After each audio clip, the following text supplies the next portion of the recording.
Boa noite, a graça e a paz de nosso Senhor e Salvador Jesus Cristo. Muito bem-vindo todos. Bem-vindos, meus queridos. Muito bom nós estarmos aqui. Hoje vamos fechar o nosso texto que fala das razões porque Paulo não se envergonha do Evangelho. Vamos mais uma vez ler Romanos 1, 16 e 17. Faremos então o fechamento do versículo 17. Quem sabe até eu não vá me estender demais hoje. Quem sabe até, não é? Mas a verdade é que nós vamos fazer o fechamento do versículo 17 porque eu fiquei devendo a vocês a segunda parte dele. E por que eu fiquei devendo? Porque nós queríamos um tempo particular e especial para ir. A sua informação, a sua comunicação neste texto da revelação de Deus é solene, é profunda, derruba muitas construções dogmáticas mal feitas. E então é evidente que nós não passaríamos atropelados por este texto semana passada. Daí, temos reservado esse tempo especial. Como quinta-feira estávamos debaixo de muita correria, não havia como nós pararmos em cima dele de forma satisfatória. Então, aqui estamos, graças a Deus, esta é a nossa oportunidade e em nome do Senhor Jesus, lá vamos nós para a nossa leitura, vamos orar e vamos considerar aí a parte 9 de Romanos. Romanos capítulo 1, versículos 16 e 17 é a terceira abordagem dos versículos 16 e 17 que dizem: Não me envergonho do Evangelho, porque é o poder de Deus para a salvação de todo aquele que crê. Primeiro do judeu, depois do grego.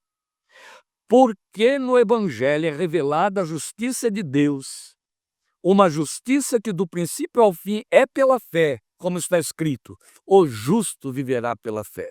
Nós vamos orar, mas só quero lhe lembrar isso. Paulo está respondendo o próprio argumento dele. Perdoe. Não me envergonho do Evangelho. Por quê? Não me envergonhe porque é o poder de Deus para a salvação de todo aquele que crê. Porque no Evangelho é revelada a justiça de Deus. E aí já falamos sobre isso semana passada. Uma justiça, e agora que a gente vai abordar, que do princípio ao fim é pela fé. Como está escrito, o justo viverá pela fé. Esta é a segunda parte do versículo 17. Vamos falar com Deus. Pai, em nome do Senhor Jesus, rogamos, abençoa-nos, ilumina-nos, conduze-nos neste terreno sagrado da revelação da Tua palavra, na intensidade com que Teu Espírito pode encontrar espaço em nossos corações e em nossa fé, comunica-a dentro de nós. Por Tua misericórdia, ensina-nos. Por Tua misericórdia, reconstrói o que precisa ser reconstruído. Por Tua misericórdia, corrige o que precisa ser corrigido. Por Tua misericórdia, planta, Pai, aquilo que precisa ser plantado no terreno do conhecimento, do entendimento e da confiança dos Teus filhos, para absoluta segurança e uma confissão saudável, aprovada por Ti, na altura da revelação do Evangelho de Jesus. É o que Te rogamos, esperando somente na Tua misericórdia e graça, para o louvor de Tua glória. Amém. Amém.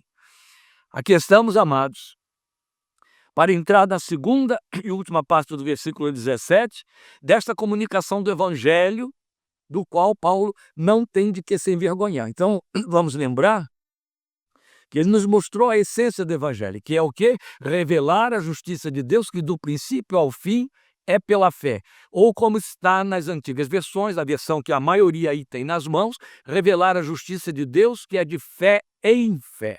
Não é isso que você tem aí? Revelar a justiça de Deus, que é de fé em fé. Esta foi a declaração dele.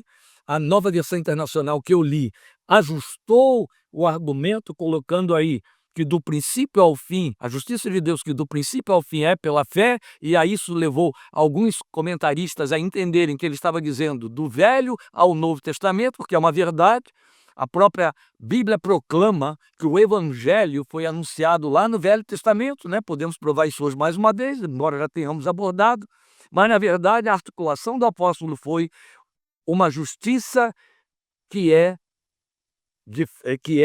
de fé em fé. Como você tem isso? Deu até inspiração a uma canção, né, que na nossa juventude cantávamos muitas vezes. De fé em fé, de glória em glória, servindo a Jesus. Baseado nisso aí, não é? Pois bem, o que temos aqui então é que ele agora passa a nos dizer como essa justiça é aplicada a nós. Ah, mas você já falou isso semana passada. Não, eu não expliquei isso, eu falei isto. são coisas diferentes. Como ela é aplicada a nós, ou como ela é por nós recebida. Este é o ponto nevrálgico da confissão evangélica, 500 anos perpassando na história, meus amados, que fez a grande ruptura da igreja medieval.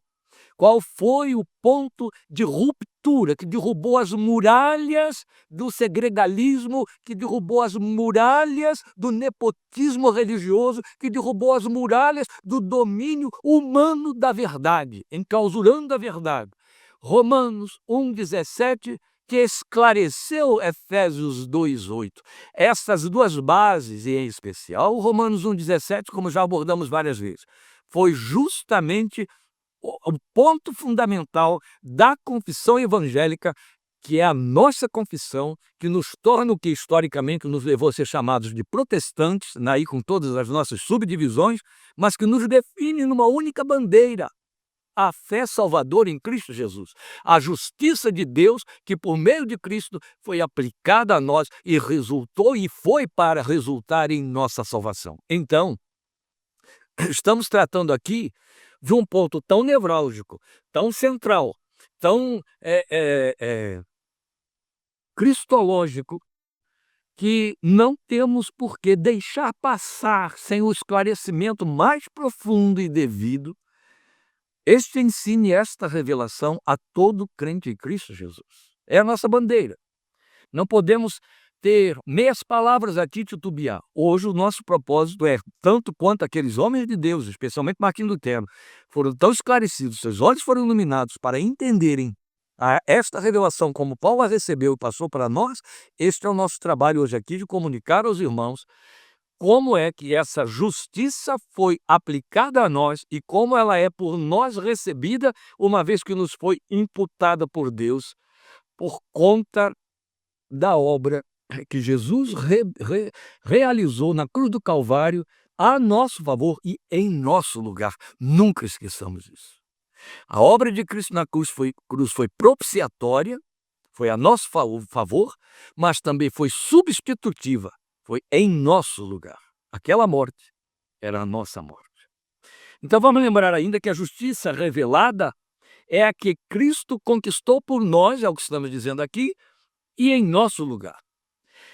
Há um reforço disso, o que esclarece ainda mais, né? Então, para que eu não fique aqui sozinho na argumentação, e ele é feito, e podemos ver nas palavras do reverendo Lloyd Jones. Eu disse a vocês que ao longo de Romanos ele estará sendo ampla e fartamente citado como devemos. E esse esclarecimento dele, esse reforço, então, atende bem, está na página 370, do comentário dele da Carta aos Romanos, no capítulo 1. Então ele diz assim, abre aspas, o Evangelho nos fala de uma justiça proveniente de Deus, justiça providenciada por Deus, ele está se referindo a Romanos 1,17, em nosso Senhor e Salvador Jesus Cristo e por meio dele. Vou repetir. O Evangelho nos fala de uma justiça proveniente de Deus, justiça providenciada por Deus em nosso Senhor e Salvador Jesus Cristo e por meio dele. E isso acontece, e ele continua, da seguinte maneira: o Senhor Jesus Cristo satisfez a lei de Deus em nosso favor, perfeitamente e em todos os sentidos. Jesus a cumpriu em nosso lugar, é o que agora eu estou acrescentando aí. Fecha aspas e continuando. É então quando no restante do versículo 17, que é a nossa tarefa de hoje, o apóstolo nos diz como essa justiça passa a ser nossa, ou a nossa justiça. Uma justiça, ele diz, que é de fé em fé. E aqui eu volto à argumentação para ficar com as versões mais antigas. Não chegou tarde, Ana Maria, eu estou começando exatamente agora. Então o que ele está dizendo aqui, e nós estamos afirmando para os irmãos, é que nesse restante versículo 17, Paulo vai nos dizer como essa justiça passa a ser nossa. Uma justiça que é de fé em fé. Você passou a vida lendo este versículo e entendendo dessa maneira. Uma justiça que é de fé em fé. E aqui nós precisamos nos deter sobre a comunicação de nosso clássico texto de Efésios 2:8. Agora, meus amados, a gente começa a descer às profundidades desta revelação. Vocês já me ouviram aqui nessa introdução falar que as duas bases de sustentação da nossa confissão evangélica e da nossa segurança e esperança eternas são Romanos 1,17 e Efésios 2,8, as duas bases. É evidente que estamos falando de base, não estamos falando de todo o fundamento. O fundamento é muito mais amplo. Temos aqui, vamos dizer assim, duas sapatas, duas colunas de sustentação, mas que vem com uma sapata que está abaixo da fundação, para falar aí em construção civil. Vamos então para Efésios 2,8, o texto que, a gente fala isso muitas vezes. Todo cristão deve sabê-lo de cor, tanto ou mais do que Salmo 23,1. O que diz Efésios 2, versículo 8? Nós, é evidente que teremos que ler também o 9. Pois vocês são salvos pela graça, por meio da fé. Amém. Nada a discutir. E isto não vem de vocês, é dom de Deus. Agora começa a discussão. Vou me repetir pela enésima vez. O isto é um pronome neutro. Então ele não está se referindo exclusivamente à graça e nem exclusivamente à fé. Até porque são duas palavras que tanto no grego quanto no português são femininas. Então não demandam, não requerem um pronome neutro, muito menos o grego ainda que pudesse passar gramaticalmente na nossa língua, na nossa semântica. Logo eu volto à leitura. Pois vocês são salvos pela graça, por meio da fé, e isto não vem, é dom de Deus, e isto não vem de vocês, é dom de Deus, indo para o versículo 9, não por obras, para que ninguém se glorie. E isto não vem das obras, isto não vem de vocês. O que é que o isto se refere? O isto se refere a todo esse conjunto. Salvos pela graça por meio da fé, ou mediante a fé. O que é que vem de Deus? A salvação pela graça mediante a fé. Percebe? Vamos nos deter um pouquinho nisso que está aqui. Eu estou dizendo que é fundamento, não pode ser tropeçado. Ele não está dizendo que somos salvos pela graça e isto é dom de Deus. Ele não está dizendo mediante a fé e isto é dom de Deus. Ele está dizendo que nós somos salvos pela graça mediante a fé, e isto tudo, isto é dom de Deus. É um pacote, é toda uma obra. A graça e a fé vêm como dom de Deus, e aí ele faz um grande reforço. Não vem de vocês, não vem das obras, versículo 9, para que ninguém se glorie.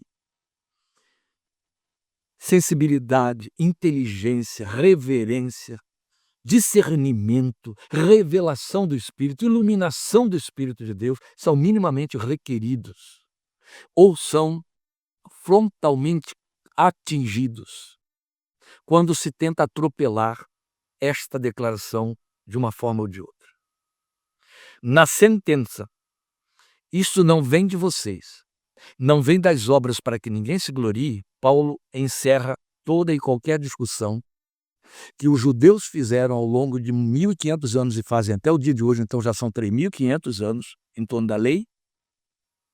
E a igreja cristã, depois do 4º século, passou a fazer, e especialmente quando ela sofreu uma maligna influência de Pelágio, porque no coração do homem existiu, existe e continuará existindo uma sede irreprimível e maligna de salvar a si mesmo, de ter suas próprias respostas, de ser a sua própria garantia, de se satisfazer e bater no peito dizendo: eu consegui, eu tive esse mérito.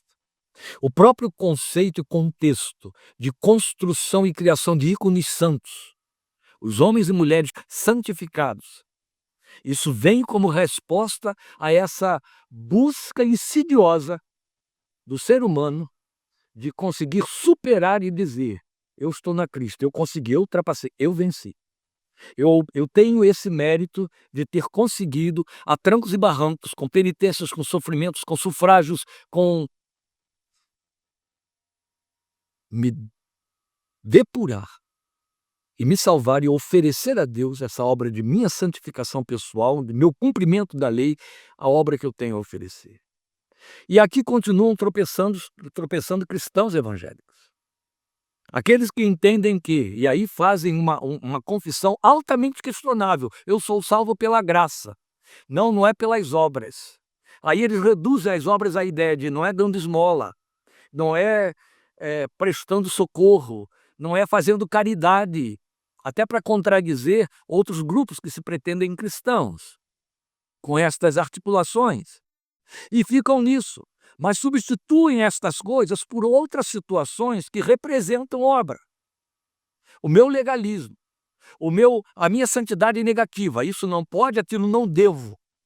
E assim eu estou oferecendo a Deus uma obra que me salve, mal dos males, pelágio puro. Se eu não cumprir isso, não adiantou toda a obra da cruz, eu vou perder a minha salvação.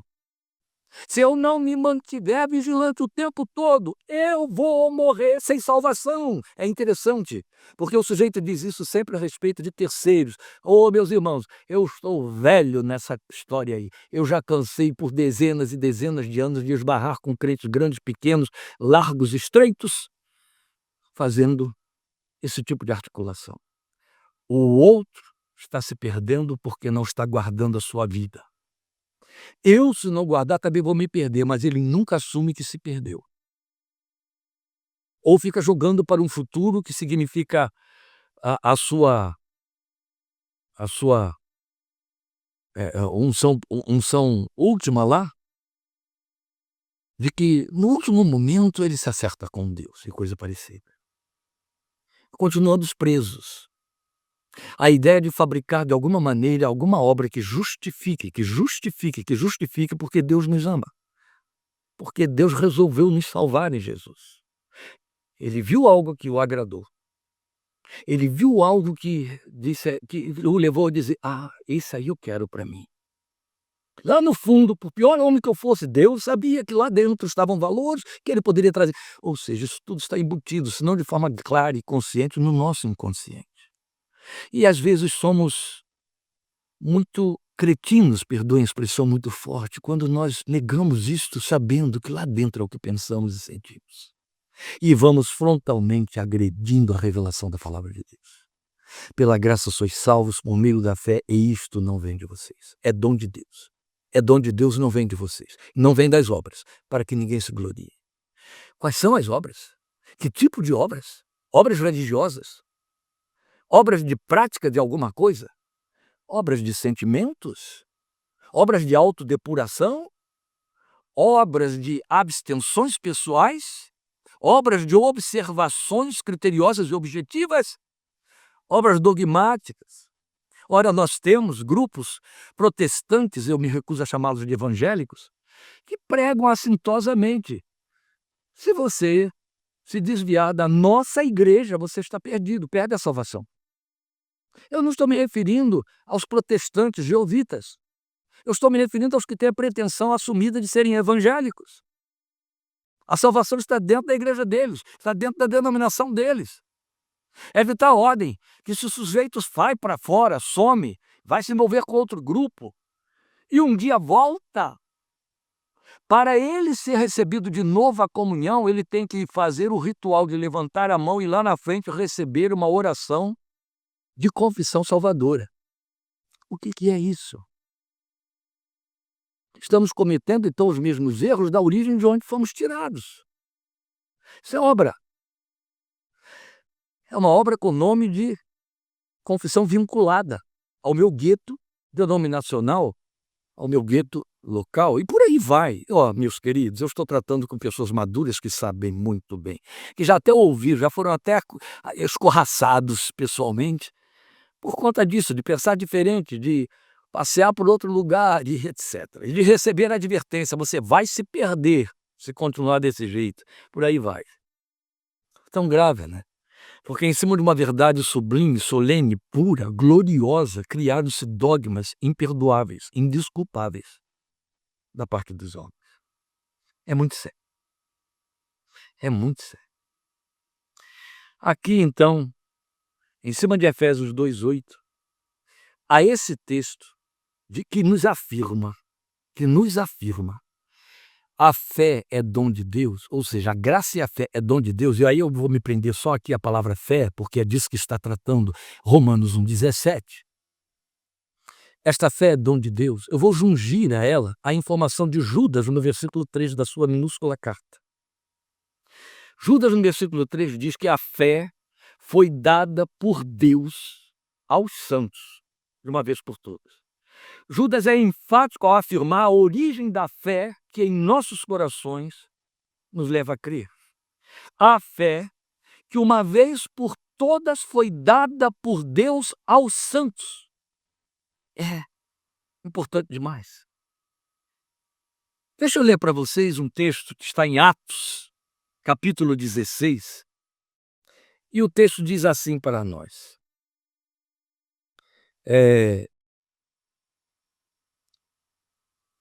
Partindo de Troade, falando da viagem de Paulo e Silas, lá em Filipos, e entrando em Filipos, partindo de Troade, navegamos diretamente para Samotrácia e no dia seguinte para Neápolis. Dali partimos para Filipos, na Macedônia, que é a colônia romana e principal cidade daquele distrito. Ali ficamos vários dias. No sábado saímos da cidade e fomos para a beira do rio, onde esperávamos encontrar um lugar de oração. Não é que eles estavam esperando encontrar um lugar próprio para orar. Já estudamos Atos, já falamos sobre isso, só quero refrescar a memória dos irmãos ou trazer a informação para os que não participaram dos nossos estudos.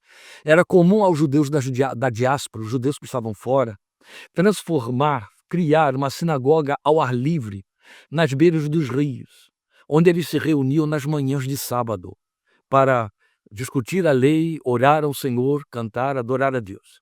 E então eles sabiam que toda a cidade onde havia uma comunidade judaica, haveria se não houvesse uma sinagoga, prédio fechado na casa de alguém, ao ar livre na beira de um rio. Foi isso que eles foram procurar.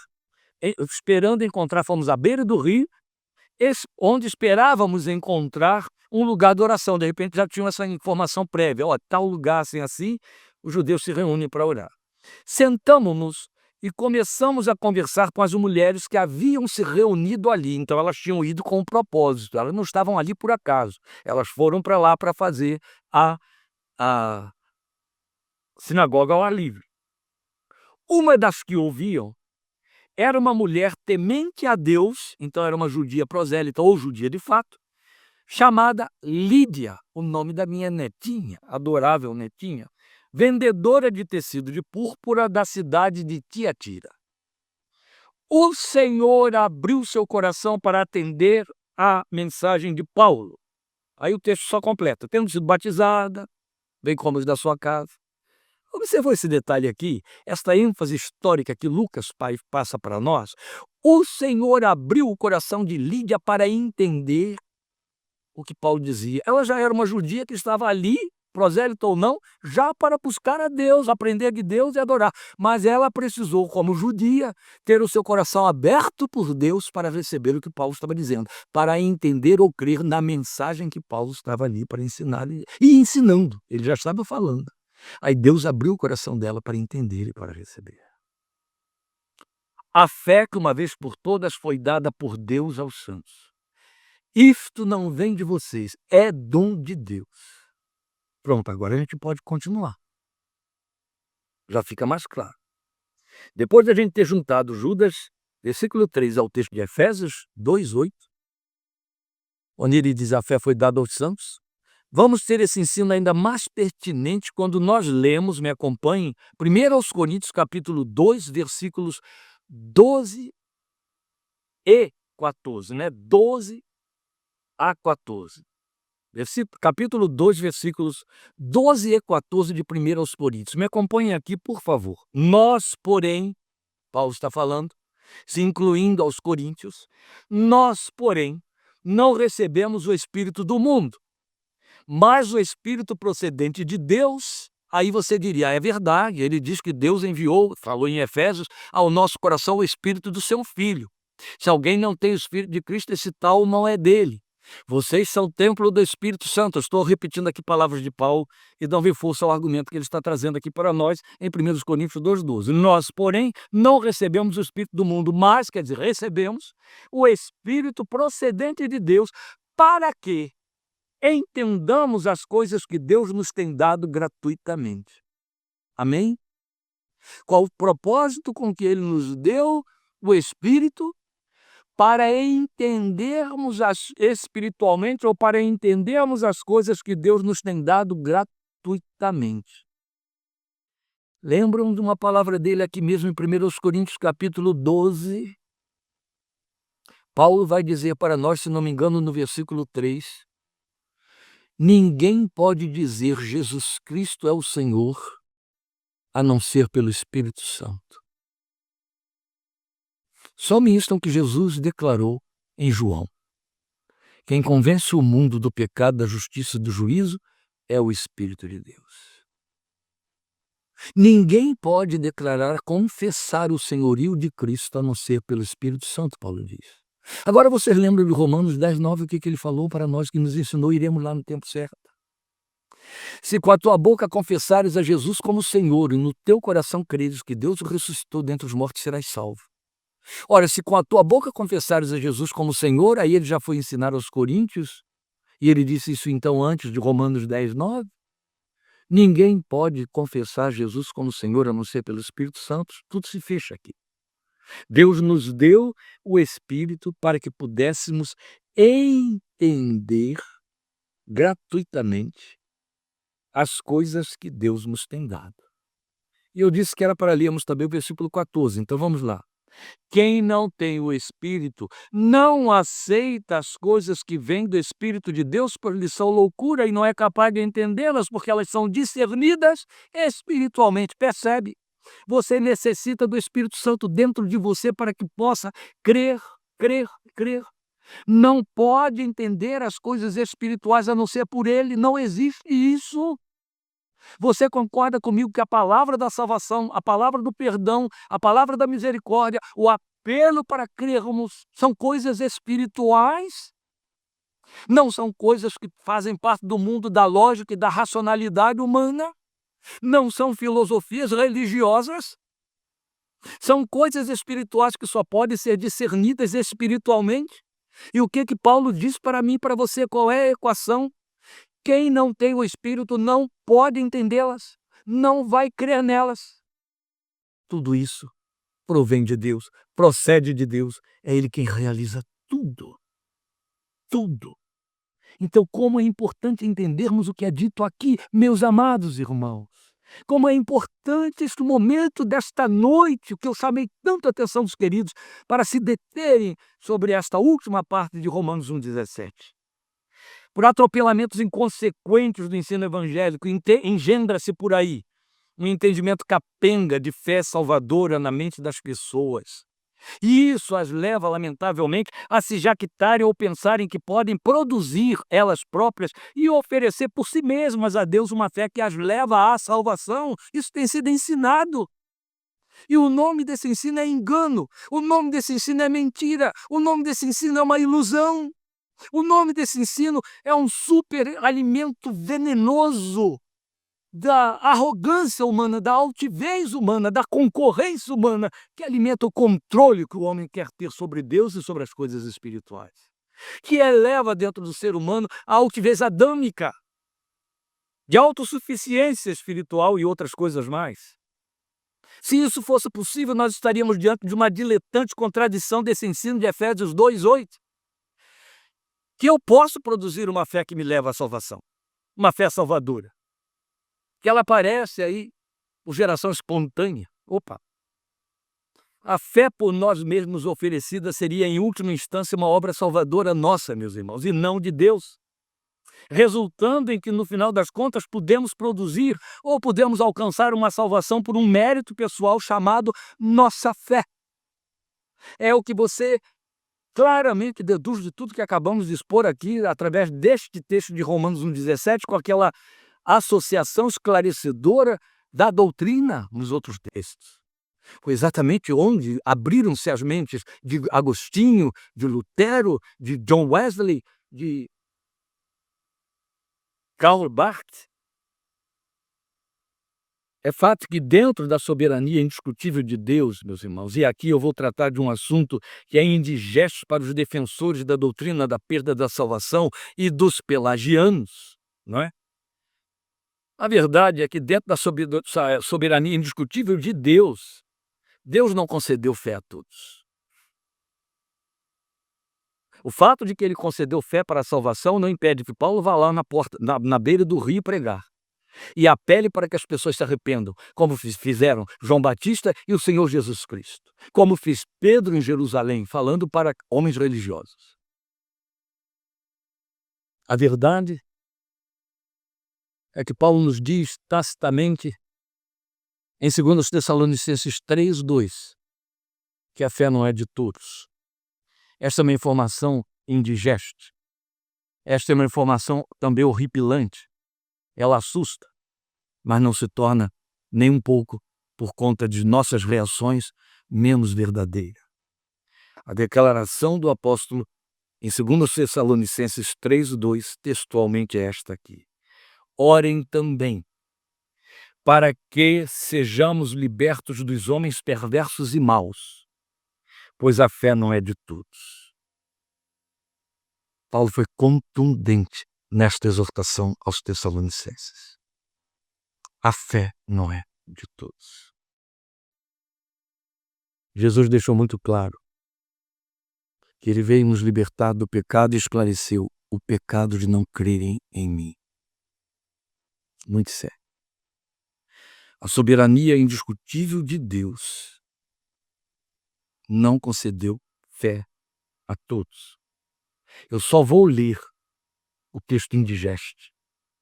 Eu só vou me antecipar porque vamos trabalhar com ele abundantemente quando chegarmos lá. É capítulo 9 de Romanos, versículos 15 a 20. Eu não vou argumentar, teremos tempo para isso lá na frente. Eu só quero ler como reforço do que acabei de ditar para os irmãos em 2 Tessalonicenses 3:2.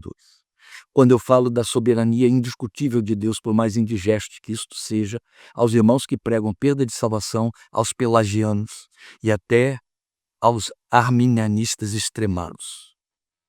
O que Paulo nos diz em Romanos 9, de 15 a 20, e não adianta tentar arranjar atalhos. Jesus tem caminho, não trilhos. Pois ele diz a Moisés: terei misericórdia de quem eu quiser ter misericórdia e terei compaixão de quem eu quiser ter compaixão. O nome disso é soberania indiscutível. Portanto, isso não depende do desejo ou do esforço humano, mas da misericórdia de Deus. Pois a Escritura diz ao faraó, ele está falando historicamente, eu o levantei exatamente com este propósito, mostrar em você o meu poder e para que o meu nome seja proclamado em toda a terra. Quando eu estou dizendo, ele está falando isso como referência histórica, a referência histórica é o que ele coloca aqui como ilustração quanto a faraó. Mas isso não muda a verdade absoluta do que ele declarou para Moisés, e ela é absoluta, independente de ter existido ou não faraó. Ela é universal. Terei misericórdia de quem eu quiser ter misericórdia e terei compaixão de quem eu quiser ter compaixão. Portanto, isso não depende do desejo do esforço humano, mas da misericórdia de Deus. Continuando a partir do versículo 18. Portanto, Deus tem misericórdia de quem Ele quer e endurece a quem Ele quer. Mas algum de vocês me dirá, então por que Deus ainda nos culpa? Pois quem resiste à sua vontade? Mas quem é você, homem, para questionar a Deus? Acaso aquilo que é formado pode dizer ao que o formou, por que me fizeste assim? O olheiro não tem direito de fazer do mesmo barro um vaso para fins nobres e outro para uso desonroso? Não vou discutir isso aqui.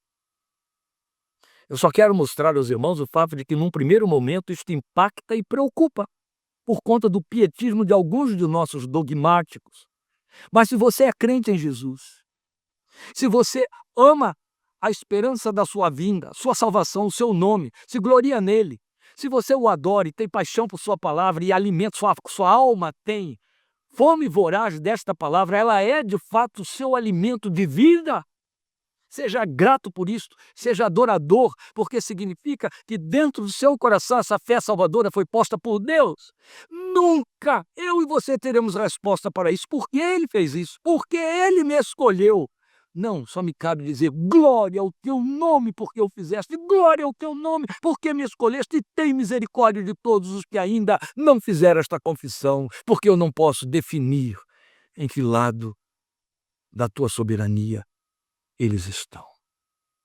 Mas glória a ti, porque me alcançaste.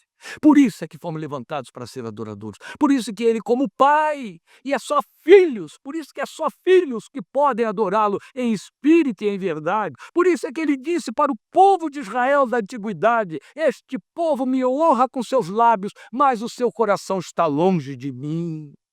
Religioso não é filho. Religioso não tem o Abba, o espírito de filho que clama Abba dentro do seu coração. Não estou falando de emoções, estou falando de convicção profunda que traz segurança e paz.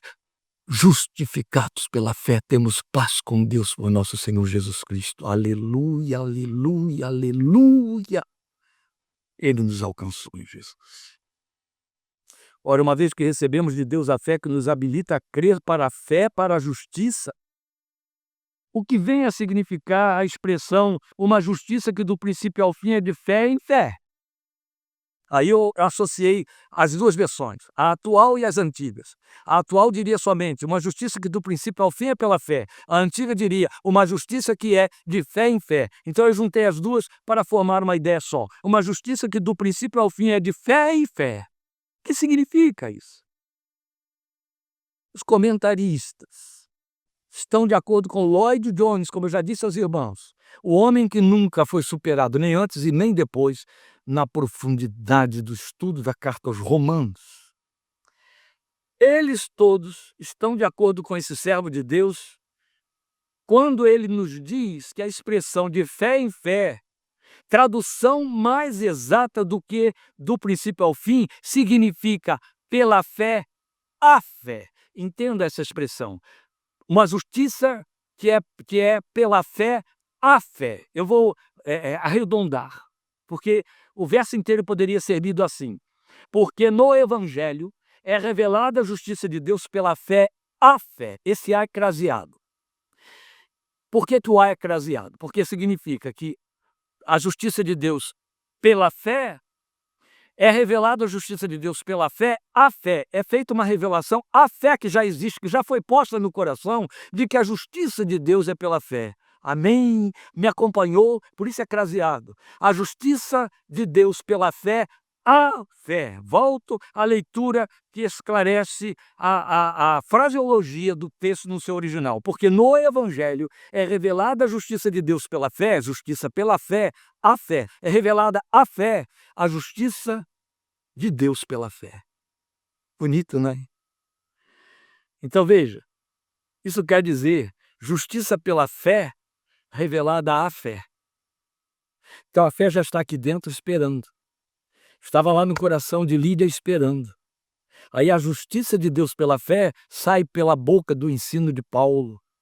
E a fé que está no coração de Lídia, já posta por Deus, Deus abriu o coração de Lídia, recebe. A justiça de Deus pela fé, ele te justifica, ele chega para você e diz assim: meu filho, minha filha, meu amado, minha querida, eu estou no meu filho, reconciliando você comigo e não lhe imputando os seus pecados. Eu estou te imputando a justiça que meu filho conquistou por você, que me satisfez. E você pode crer, porque eu te capacitei a crer nisso. Eu só estou te comunicando. O nome disso é Boas Novas, é Evangelho. Olha, eu tenho um Evangelho para te dizer. Eu já justifiquei você no meu filho. Você só tem de crer. Se arrependa, reconheça, e você precisa disso. É seu. Aí a fé no seu coração diz: amém, Deus. Eu sou pecador, eu preciso. Eu creio, eu creio, eu creio. Aleluia, aleluia. Glória a Deus. Aleluia, aleluia, aleluia. Glória a Deus. A beleza desta revelação impressiona, meus amados, porque afirma que a justiça de Deus é pela fé, ou seja, não por obras, não por mérito, não por esforço humano, como já vimos. Mas o anúncio desta assombrosa verdade e mensagem é feita à fé que foi posta por Deus no coração do homem para recebê-la, para crer nela. Aleluia. Em nosso coração, meus amados, foi posta por Deus a fé que nos capacita a crer no anúncio, boas novas, evangelho, que a justiça de Deus É pela fé, não é pelas obras, não é pela lei, não é por religiosidade, não é por observação, não é por oferendas, não é por sacrifícios, não é por penitências, não é por caminhada na trilha de Santiago de Compostela, não é subindo morros, se escondendo dentro de cavernas como eremita, não é fazendo 7 dias, 15 dias, 21 dias, 9 dias de jejum, não é fazendo macerações e se sacrificando para punir a carne. Não, não é. Não é oferecendo perna de cera, cabeça de cera, velas de 2 metros de altura. Não é. Não é cumprindo atos de culto, missas e outras coisas. Não é. Você apenas recebe pela fé, porque esta justiça é pela fé. E Deus te deu, Jesus cumpriu. Então, volto a dizer que devemos deixar Lloyd Jones falar isso para nós. Vamos ouvir o Dr. Lloyd Jones, agora na página 376. Me acompanhe, por favor, me acompanhe com atenção, porque aqui ele foi longe belamente. Então me acompanhe. Mas deixe, estou abrindo aspas, é ele falando, mas deixe que eu lhe diga o seguinte: a nossa fé no Senhor Jesus Cristo não é a nossa justiça. Meus amados, em nome de Jesus, haja sabedoria aí para acompanhar o que está sendo dito agora, neste momento, porque estamos explicando a última parte de Romanos 1,17. A nossa fé no Senhor Jesus Cristo, esclarece o servo de Deus, não é a nossa justiça. A nossa fé não constitui a nossa justiça. A fé é simplesmente um instrumento pelo qual recebemos a justiça. É o órgão espiritual que se abre para acolher, como a boca se abre para receber o alimento. É isso. Ou ainda, vejam isso, ele diz: a nossa fé não nos justifica. Amados irmãos, isso aqui vai na contramão de dogmas de dezenas e dezenas e dezenas de anos de pregação evangélica distorcida. Não mal intencionadamente, mas por mau esclarecimento até dos veículos de anúncio. A nossa fé não nos justifica. Se você começar a falar desse jeito, note bem, você logo transformará a fé em obras, ele diz. Quando você lê Romanos 5,1, justificados, pois pela fé temos paz com Deus, ele não está dizendo justificados, pois por nossa fé. No sentido de que a minha fé me justificou. Justificados, pois pela fé, a fé que Deus pôs no meu coração, recebeu a justificação que vem pela fé. Essa é a questão. Então ele diz assim: se você começar a falar deste jeito, pensando que a fé nos justifica, não é? Se você começar a falar desse jeito, note bem, você logo transformará a fé em obras. Você diz: estou justificado por causa da minha fé. Foi a minha fé que fez isso. E imediatamente você tem algo de que se gloriar. O outro homem não tinha fé, e eu tenho. A minha fé me salvou. Logo você está contradizendo Romanos 1,17, ele afirma. A nossa fé não nos justifica. O que nos justifica é a justiça de Cristo e nada mais. Fecha aspas. Amém? E então o apóstolo aqui, neste verso 17, ele arremata o argumento fazendo menção do texto de Abacuque 2,4. Onde é que ele está? Na última linha do versículo 17. Como está escrito, Paulo diz, o justo viverá pela fé. Ele está se referindo a Abacuque 2,4, o que prova que o evangelho havia sido anunciado nos profetas, como já estivemos vendo anteriormente. Aqui está um deles. Aqui está o evangelho, e a essência do evangelho na pena de um profeta do Velho Testamento que usa pela primeira e única vez a palavra fé no Velho Testamento. Lindo isso. Está lá só em Abacuque 2,4. Ai, como é lindo. Estaremos falando disso segunda-feira à noite na live que vai ocupar o lugar de amanhã. Então, lembrando as que chegaram depois, não teremos live amanhã às 17h30, mas segunda-feira, 20 horas, estaremos falando sobre quando. Esse é o tema. Quando? Pois bem, preste atenção aqui num detalhe muito importante. É tão importante esse texto de Abacuque 2,4 que Paulo vai se servir dele em Gálatas e o autor de Hebreus em 10,38, introduzindo o seu grande ensino sobre a fé, que compõe todo o capítulo 11 e entra até pelo início do 12, ele introduz em 10,38 com Abacuque 2,4 também que ele cita. O justo viverá pela fé. É deste tipo de fé de que Paulo está falando aqui em Romanos 1,17 que Abacuque fala. O que ele está dizendo? O justo recebe a fé pela qual passa a viver. Ai, não é isso que eu entendo, pastor. Mas é isso que você tem de entender. O justo viverá pela fé. Então, ele recebe a fé pela qual passa a viver. Quando se inverte, e é o que praticamos nos nossos cânticos, nas nossas orações ou na nossa forma de pensar, a impressão que temos é que produzimos uma fé que nos leva a viver. Ou seja, eu produzo uma fé na qual eu me baseio para viver, para depender de Deus. Cuidado, cuidado, vamos atentar para o ensino da palavra de Deus. O justo recebe a fé pela qual passa a viver.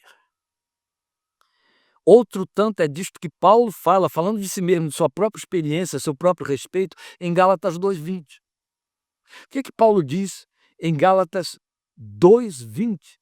É um texto que é usado como moto por muitos crentes piedosos, verdade? Que seja vivo isso. Fui crucificado com Cristo, ele diz. Assim, ou seja, por conta disso, porque fui crucificado com Cristo, já não sou eu quem vive, mas Cristo vive em mim. A vida que agora vivo no corpo, essa que vocês estão vendo, porque eu acabei de dizer que já não sou eu quem vivo, mas é Cristo que vive em mim, e no entanto vocês estão vendo só a mim, não a Cristo. Então esta vida que vocês estão vendo no meu corpo, a vida que agora eu vivo no corpo, eu vivo-a pela fé no Filho de Deus, que me amou e se entregou por mim. É nesse sentido que ele está dizendo, não mais eu vivo, mas Cristo vive em mim, porque esta vida que eu estou vivendo no meu cotidiano, eu a vivo pela fé no Filho de Deus, na dependência da fé no Filho de Deus, que me amou e se entregou a si mesmo por amor de mim. Isto tem de ser regra de vida e prática na consciência de todo verdadeiro cristão. Agora vamos à questão que se tornou corriqueira entre nós. O justo viverá pela fé. A leitura feita do texto de forma direta, sem pensar. Sem dúvida nós podemos entender, foi disso que Paulo falou em Gálatas 2:20, esse texto, para aplicá-lo a uma vivência cotidiana de dependência em Deus. Mas não que você produza uma fé que te facilita, que te favorece, que te leva a depender de Deus. E aí as pessoas te aplaudem, homem de fé, mulher de fé. Não, você pode ter super alimentado a sua fé, que também ela pode ser diminuída, esvaziada. Vai depender muito dos seus investimentos. O nome disso se chama santificação pessoal. O nome disso se chama a fé vem por ouvir e ouvir a palavra de Deus. Sempre será, a procedência está lá. Jesus é chamado de quê? Autor e consumador da fé. Autor da fé, autor da fé. E que eu precisava gastar esse tempo todo que eu estou gastando aqui, todo esse tempo, sem ter citado Hebreus 12:1. Bastava citar Hebreus 12:1 e toda a discussão tinha sido encerrada, porque ele vai exatamente se alinhar como alma gêmea a Efésios 2:8. Jesus é o autor da fé. Quem inventou a fé? Jesus. De onde a fé procede? De Jesus. A fé veio pelo ouvir e ouvir a palavra da pregação de Cristo. Ele é quem? A palavra encarnada. O verbo de Deus. Aleluia. Está tudo aí. Amém. Fique com isso. Glorifica a Deus e ensine aos outros. Porque assim você edifica a igreja. E você cresce e corrige erros inomináveis. Então nós podemos entender o texto para aplicá-lo a essa vivência cotidiana de dependência em Deus. Mas não devemos esquecer que o seu significado se amplia com este formato, e este é o formato original de Abacuque 2:4, usado por Paulo em Romanos 1:17, usado por Paulo em Gálatas capítulo 4, usado pelo autor de Hebreus do capítulo 10, versículo 38. O que é justo pela fé, viverá. É isso, pastor. Ah, meu amado, minha amada, é isso. O justo pela fé, o justo viverá pela fé. O que é justo pela fé, viverá. O texto de Abacuque, em manuscritos ainda mais antigos, diz assim: o meu justo por sua fé viverá. Não é uma fé que ele produz. Eu botei dentro dele uma fé pela qual ele poderá viver. Então é isso. O que é justo pela fé, viverá. Viverá aqui e eternamente. Amém, aleluia, glória a Deus. Vamos adorá-lo e cultuá-lo, porque resta somente gratidão. Deus te abençoe. Obrigado por sua companhia. Obrigado por sua participação. Compartilhe este estudo. Mostre a outras vidas que precisam ser abençoadas e esclarecidas e edificadas. Passe adiante. Escute esse texto e guarde a sua fé. Estejamos juntos segunda-feira, 20 horas, ouvindo a palavra que pergunta: quando? Não é até quando, é quando. Este é o nosso tema para Querendo Deus, segunda-feira, 8 horas da noite. Grande abraço e obrigado por sua companhia e atenção. O Senhor te abençoe muito. Carinho de cada um que estou vendo aí, me alegra o coração tê-los comigo. Se você sobreviveu a esta palavra, você de fato é filho de Deus. E o Espírito de Deus habita no seu coração. Por isso houve eco aí dentro e você viu que a verdade te fortaleceu. Amém? Obrigado. Glória a Deus. Deus te abençoe. Grande abraço. Amém.